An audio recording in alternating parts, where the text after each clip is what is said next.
Ito ay glutinous rice. Nagluluto tayo ng Glutinous rice. kakanin. Kakanin. Yan.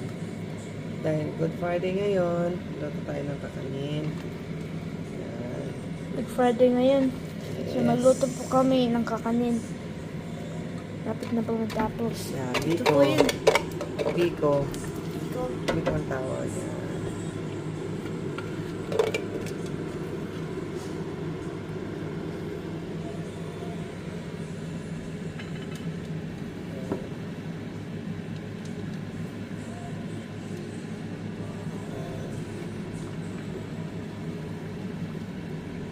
Ube flavor. Tapos, nilagyan natin ng jackfruit. Ano ang jackfruit sa Tagalog, Jane?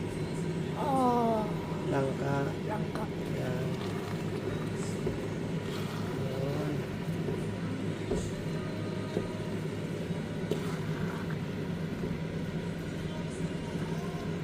Sarap na ito, no? Opo, may. Hindi siya masyadong matamis. Inawasan natin ng sugar para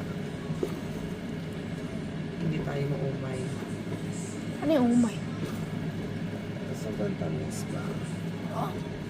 Parang hindi matamis yung pinakain natin. Mamaya-maya, luto na yan.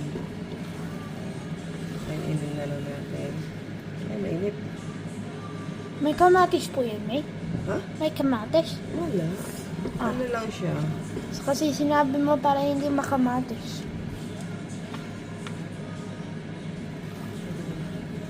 Mainit, sabi ko. Okay na?